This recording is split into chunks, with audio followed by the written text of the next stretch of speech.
Hello everyone, welcome to my YouTube channel. तो आज हम पढ़ रहे हैं एनसीईआरटी में क्लास 10 कोऑर्डिनेट ज्योमेट्री। तो कोऑर्डिनेट ज्योमेट्री के ऊपर ये पहला वीडियो बन रहा है। तो इस पहले वीडियो में हम बात करेंगे डिस्टेंस फॉर्मूले पे।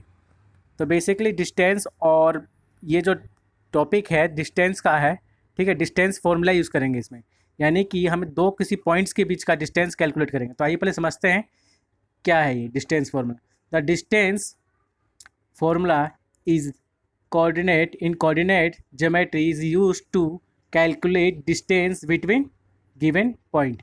यानी कि दो पॉइंट्स के बीच के, अगर हमें मान लीजिए एक पॉइंट है P और एक पॉइंट है Q, ठीक है, और आपसे कह दिया जाए कि अब इन दोनों के बीच की दूरी निकालो। क्या कह दिया जाए कि आपको कह दिया जाए कि इन दोनों के बीच की डिस्टेंस निकाल के दिखाओ, तो आप कैसे निकालोगे? तो अब ये तो पॉसिबल नहीं है एक लॉन्ग रेंज पे कि आप स्केल का यूज़ करके निकाल सकते हो, है ना।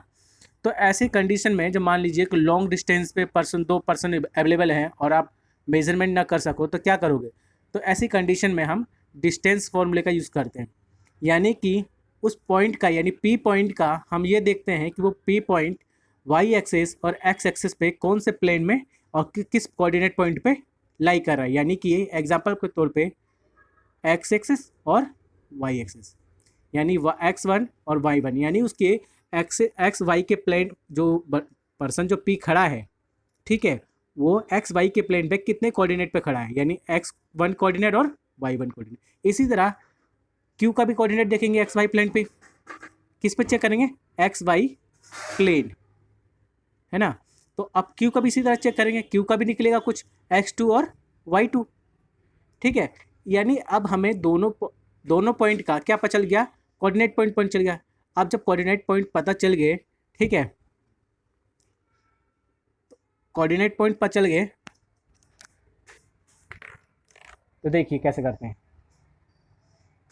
पी क्यू, ठीक है।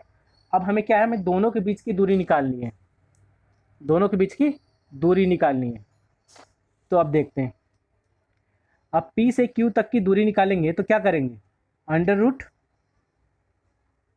ठीक है, x2 माइनस x1, तो क्या होगा? Whole square, plus y2 minus y1 का होल स्क्वायर, ठीक है। ये समझ में आया? यानी कि P से Q तक का डिस्टेंस अगर कैलकुलेट करना है तो क्या हमें यूज़ करना पड़ेगा? x2 माइनस x1 का whole square plus y2 minus y1 का होल स्क्वायर, ठीक है। इतना समझ में आ गया आपको? अब मान लीजिए इस फॉर्मूले को इवेंट कैसे करेंगे। अगर मान लीजिए हमें इस फॉर्मूले को प्रूव करना है तो कैसे करेंगे? तो आइए प्रूव करके देखते हैं। इससे प्रूव करने से पहले आप एक थोड़ा सा एक टॉपिक है पाइथागोरियन, यानी पाइथागोरस थ्योरम। तो एक बार पाइथागोरस अभी समझ लेते हैं कि इस फॉर्मूले को समझने से पहले पाइथागोरस थ्योरम समझ लेते हैं। तो पाइथागोरस थ्योरम क्या कहता है? This theorem state that the square of the length the hypotenuse will be equal to the sum of square of the length of the others two side. यानी कि इसे हाईलाइट कर लेते हैं। क्या कह रहा है? द स्क्वायर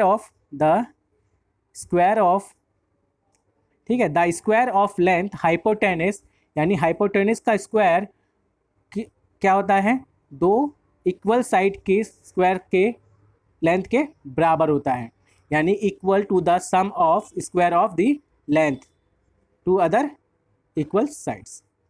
अब देखते हैं, अब हमें पाइथागोरस हमें पता ही होगा। पाइथागोरस में क्या होता है? राइट एंगल ट्रायंगल पे, ठीक है, राइट एंगल ट्रायंगल नेमिंग कर देते हैं ABC, ठीक है।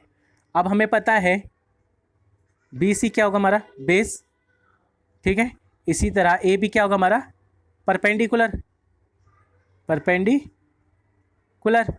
और ये क्या होगा? हमारा हाइपोटेनस, ये क्या हमारा हाइपोटेनस।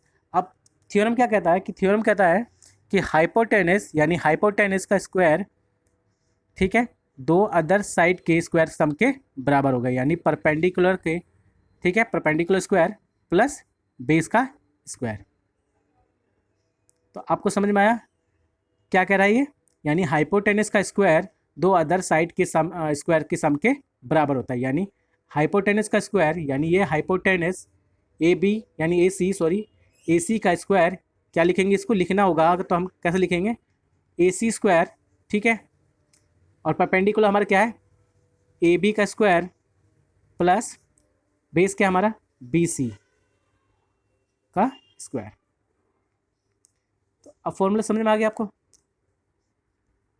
अब इसको प्रूव करने से पहले एक अब करते हैं ऐसा कि इस फॉर्मूले को प्रूव करते हैं, ठीक है। इस फॉर्मूले को प्रूव करके देखते हैं। तो हम क्या करते हैं, एक एक्स वाई प्लेन लेते हैं, ठीक है। एक्स वाई, ये आपका वाई एक्सेस हो गया और ये एक्स एक्सेस। अब यहाँ पे एक राइट एंगल ट्रायंगल लेते हैं, ठीक है। राइट एंगल ट्रायंगल लेते हैं।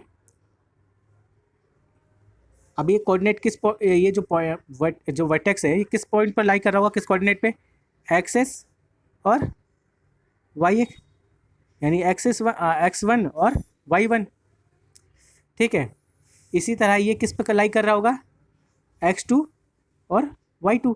यानी कि जब तो हमने क्या किया, राइट एंगल ट्रायंगल लिया और उस पर इसकी नेमिंग कर देते PQR।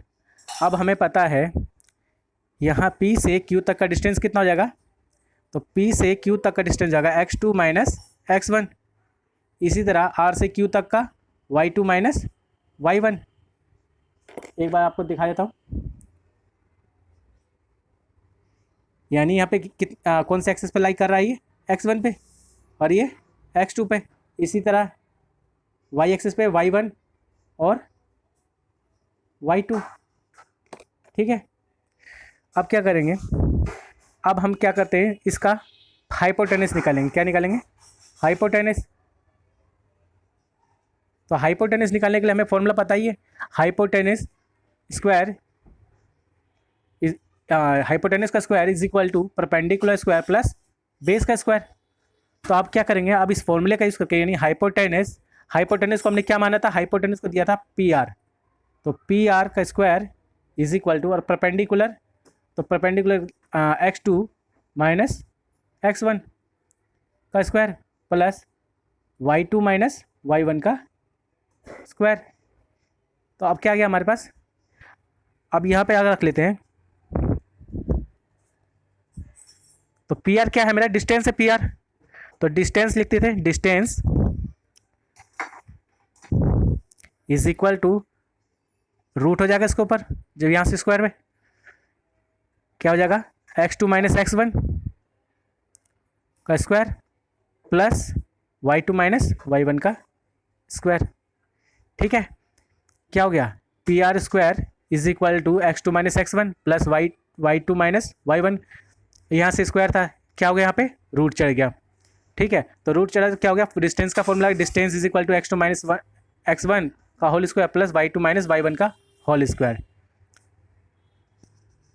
तो आई होप आपको मेरा वीडियो ये पसंद आया होगा। अगर पसंद आया तो लाइक और कमेंट करना ना भूलें। Thank you.